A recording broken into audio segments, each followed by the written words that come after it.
பரந்தூரில் விளைநிலங்களை கையகப்படுத்திதான் விமான நிலையம் அமைக்கும் திட்டத்தை தமிழக அரசு மறுபரிசீலனை செய்ய வேண்டும் என்று தேமுதிக பொதுச் செயலாளர் பிரேமலதா விஜயகாந்த் வலியுறுத்தியுள்ளார். சென்னை கோயம்பேட்டில் உள்ள கட்சி தலைமை அலுவலகத்தில் பரந்தூர் விமான நிலையம் எதிர்ப்பு குழுவினர் பிரேமலதா விஜயகாந்தை நேரில் சந்தித்து மனு அளித்தனர். இது தொடர்பாக செய்தியாளர்களை சந்தித்த பிரேமலதா விஜயகாந்த் பரந்தூரில் விமான நிலையம் அமைப்பது குறித்து தமிழக அரசு மறுபரிசீலனை செய்ய வேண்டும் என்று வலியுறுத்தினார்.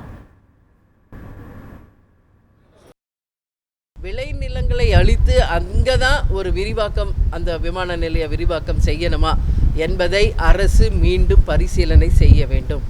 ஒட்டுமொத்தமாக பல ஆயிரக்கணக்கான கிராமங்கள் அங்கு வாழ்கின்ற மக்களின் வாழ்வாதாரம் கேள்விக்குறியாக்கப்படுகிறது. எனவே நிச்சயமாக தேசிய முற்போக்கு திராவிட கழகம் எப்பொழுதும் விவசாயிகளுக்கு தான் உறுதுணையாக நிற்போம். அதனால் நிச்சயமாக இந்த திட்டத்தை அரசு மறுபரிசீலனை செய்து மக்கள் கருத்தை எடுத்துக்கொண்டு அந்த மக்களுக்கு நியாயத்தை வழங்க வேண்டும் என்று நான் கேட்டுக்கொள்கிறேன்.